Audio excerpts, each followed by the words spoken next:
اور اگر آپ آئیں فقہا میں، مجتہدین میں، ایک کتاب ابھی حال ہی میں اردو زبان میں ترجمہ ہوئی، بہترین کتاب ہے، فاطمۃ الزہراء من المہد الی اللحد.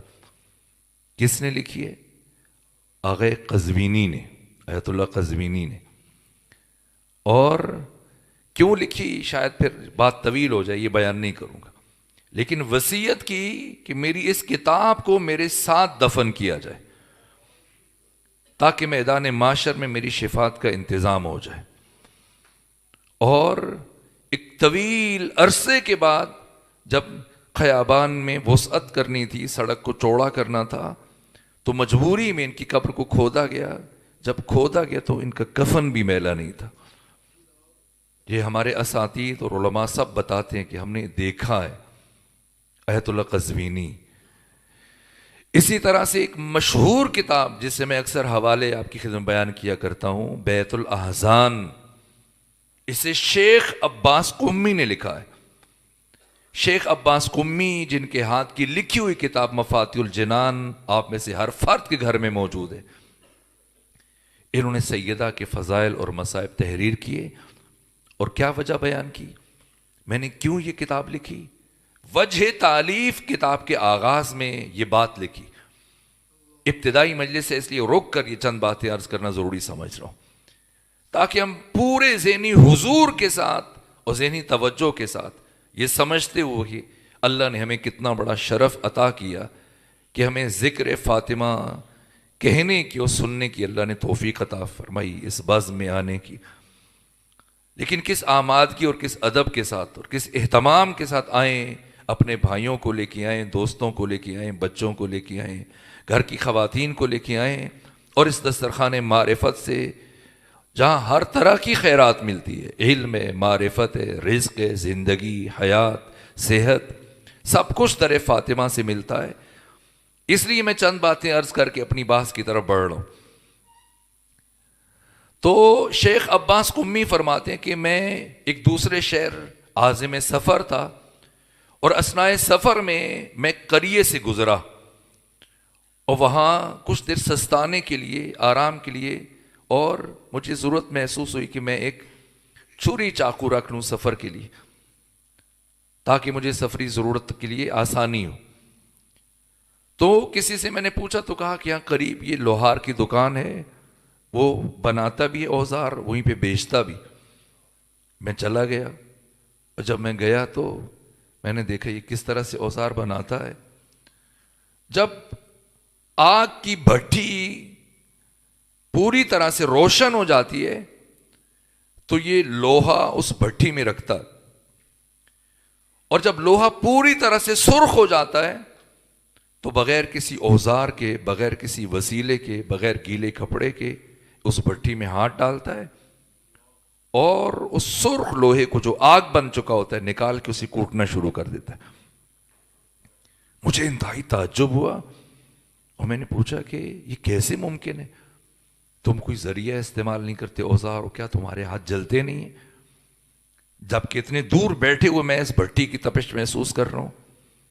کہنا شیخ اپنی چھری لو اور اپنے مقصد کے لیے آگے بڑھو. میں نے کہنا میں تو اس وقت تک اوزار، چھری یا چاقو تم سے نہیں خریدوں گا جب تک تم نہیں بتاؤ گے. کہنا لو، لیکن یہ بات میں تمہیں نہیں بتاؤں گا. میرا تجسس اور بڑا، شیخ کہتے ہیں، شیخ عباس قمی، اور میں نے اس کی حد درجہ منت سماجت کی کہ تم مجھے بتاؤ. بالآخر اس نے اس وعدے کے ساتھ کہ جب تک میں زندہ ہوں تم یہ راز کسی سے بیان نہیں کرو گے، بتایا. کیا بتایا؟ کہ ایک دن اسی دکان میں اپنے کام میں مصروف تھا، اور ایک خاتون میری دکان پر مدد کی اپیل لے کے آئی، اور مجھ سے کہا کہ چند سال پہلے میرے شوہر کا انتقال ہو چکا ہے، میرے بچے ہیں، یتیم ہیں، اب کئی دنوں سے فاقے میں، اور محلے میں جو دکاندار تھا اتنا قرضہ لے چکی کہ اس نے بھی اب مزید قرضہ دینے سے انکار کر دیا، اور اب تیسرا چوتھا دن ہے میرے بچے فاقے سے. مجھے ڈر ہے کہ اگر میں نے ان کے لیے کچھ کھلانے کا اہتمام نہ کیا تو وہ مر جائیں گے، میری کچھ مدد کر دو. لیکن جب میں نے آنکھ اٹھا کر اس خاتون کے چہرے کی طرف دیکھا تو میرے دل میں گناہ کی خواہش پیدا ہوئی. تو میں نے مدد کو گناہ کے ساتھ مشروط قرار دے دیا کہ اس شرط پر تمہاری مدد کروں گا۔ اس خاتون نے سر جھکایا، واپس چلی گئی، اور 1-2 گھنٹے گزرنے کے بعد دوبارہ آئی کہ میں بہت مجبور ہوں، میری مدد کرو۔ میں نے دوبارہ سے مدد کو گناہ کے ساتھ مشروط کر دیا کہ اسی صورت میں مدد کروں گا اگر میری خواہش کو پورا کرو۔ تو اس خاتون نے کہا شاید تم مجھے نہیں جانتے، اگر تم مجھے جانتے کہ میں کون ہوں تو مجھ سے ایسی خواہش نہ کرتے۔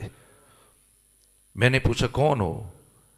کہا کہ میرا تعلق اولاد فاطمہ زہرا سے، سید زادی ہوں، مجبور ہو گئی اس لیے تمہارے پاس آئی۔ کہ جیسے ہی میں نے بی بی کا نام سنا میرے وجود پر لرزہ طاری ہوا، میں انتہائی شرمندہ ہوا، میرے وجود پہ کپ کپی طاری ہوئی، دست ادب جوڑ دیے، میں نے اس سے معافی مانگی، کہا مجھے معاف کر دو، میں بہت شرمندہ ہوں۔ جو کچھ میرے پاس تھا میں نے اسے دیا، اور کہا آئندہ بھی اگر کچھ ضرورت پیش آئے تو میرے پاس آ جانا، مجھے بتا دینا یا میرے لیے پیغام بھیج دینا۔ اس خاتون کو روانہ کرنے کے بعد پھر میں دوبارہ اپنے کام میں مصروف ہوا، لیکن اب اس شرمندگی کے احساس کے ساتھ مجھ سے کام نہیں ہو پا رہا تھا، اور میری طبیعت بدلنے لگی، یہاں تک کہ جب میں نے محسوس کیا کہ مجھ سے مزید کام نہیں ہو پائے گا، میں نے دکان کو بند کیا، کچھ دیر سستانے اور آرام کرنے کے لیے میں گھر چلا گیا۔ جا کے بستر پہ لیٹو، میری آنکھ لگ گئی۔